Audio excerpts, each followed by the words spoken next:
धातुओं की दो रोचक अभिक्रियाओं का अध्ययन करेंगे।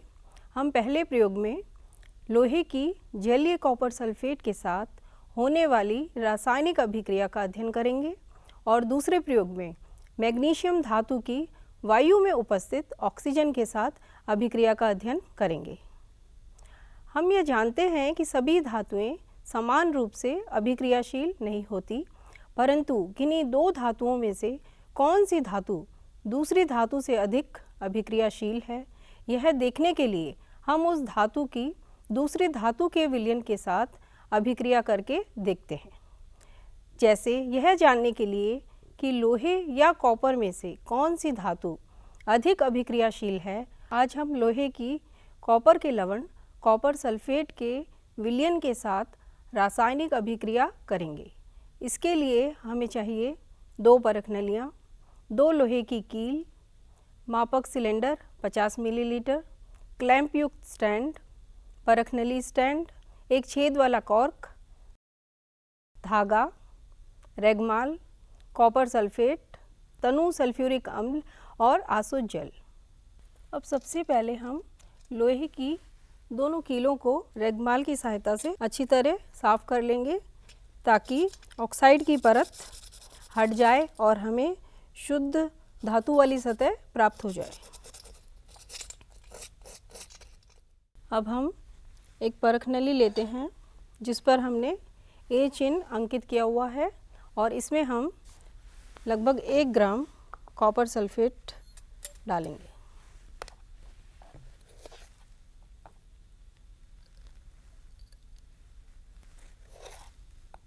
और इसे हम आसुत जल, थोड़ा हम आसुत जल डालते हैं इसमें।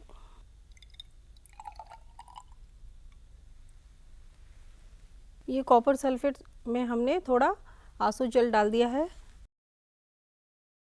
अब इसमें हम 2-3 बूंदें तनु सल्फ्यूरिक अम्ल डाल लेते हैं ताकि कॉपर सल्फेट का अपघटन ना हो।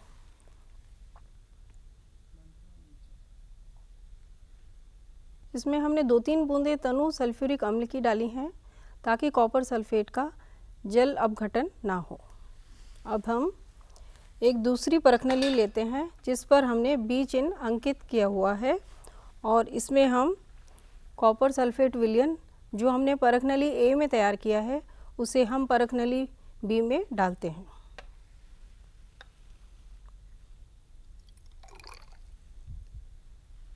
अब हम एक लोहे की कील लेंगे और उसे धागे से अच्छे से बांध लेंगे।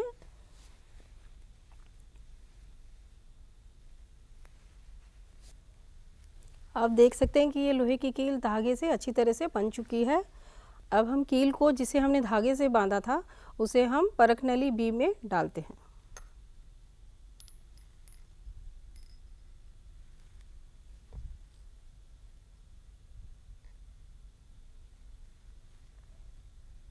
और इसे हम क्लैंप स्टैंड पर स्थिर कर लेंगे।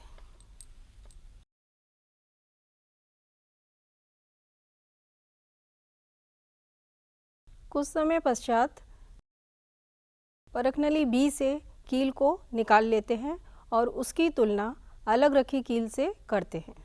आप देख सकते हैं कि लोहे की कील जिसे कॉपर सल्फेट विलयन में डुबोया गया था पर कॉपर निक्षेपित हो गया है।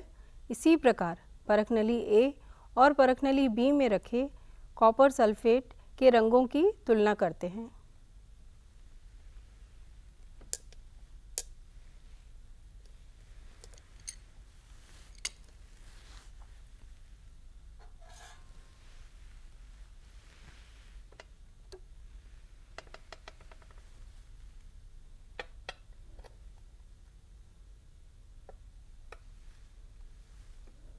आप देख सकते हैं कि परख नली बी में रखे कॉपर सल्फेट विलयन का रंग परख नली ए में रखे कॉपर सल्फेट विलयन की तुलना में कुछ रंग हल्का हो गया है।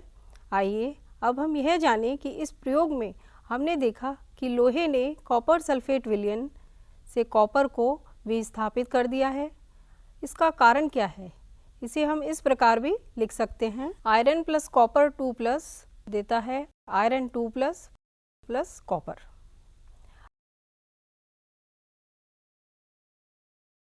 अतः हम ये निष्कर्ष निकाल सकते हैं कि लोहा कॉपर से अधिक अभिक्रियाशील है। इस प्रकार अभिक्रियाशीलता श्रेणी में लोहे का स्थान कॉपर से ऊपर रखा जाता है। इस प्रकार हम एक सामान्य समीकरण द्वारा धातुओं की अभिक्रियाशीलता दर्शा सकते हैं। धातु A प्लस धातु B के लवण का विलयन धातु A के लवण का विलयन प्लस धातु B। आइए अब धातु की एक और रासायनिक अभिक्रिया को देखते हैं। इसके लिए हम एक प्रयोग करेंगे जिसमें मैग्नीशियम धातु का वायु की उपस्थिति में दहन करेंगे। इसके लिए हमें चाहिए magnesium ribbon, pair of tongs, beaker, petri dish, लाल व नीला लिटमस पत्र, आसुत जल, रेगमाल का टुकड़ा, आँखों की सुरक्षा हेतु चश्मा। सबसे पहले मैग्नीशियम रिबन को रेगमाल से साफ कर लेते हैं जिससे इसके ऊपर बनी ऑक्साइड की परत हट जाएगी।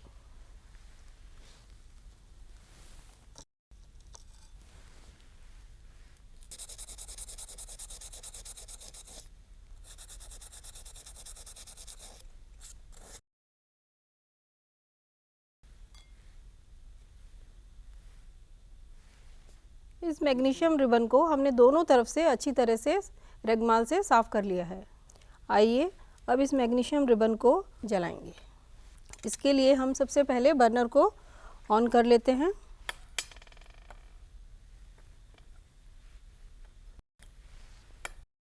आइए अब हम प्रयोग को शुरू करते हैं। हमने बर्नर को जला लिया है। अब हम आँखों की सुरक्षा के लिए चश्मा पहन लेते हैं और टोंग की सहायता से मैग्नीशियम रिबन को हम बर्नर की ज्वाला में धीरे धीरे जलाएंगे।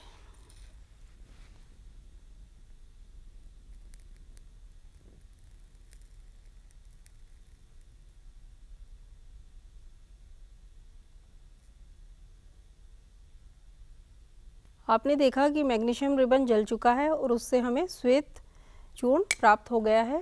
श्वेत चूर्ण जो हमें मैग्नीशियम रिबन को जलाने के बाद प्राप्त हुआ है, इसे हम आसुत जल में घोलेंगे।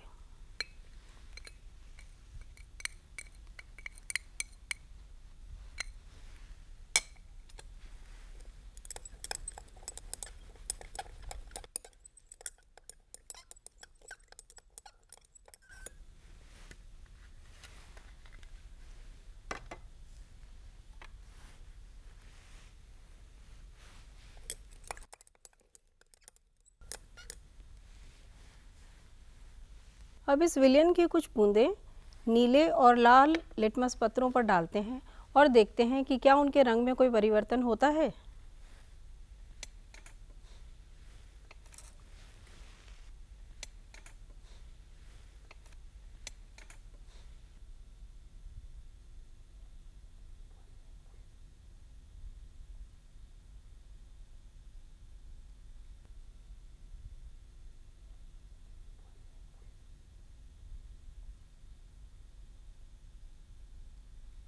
आप देख रहे हैं कि नीले लिटमस पत्र पर कोई परिवर्तन नहीं हुआ है, जबकि लाल लिटमस पत्र नीला हो चुका है।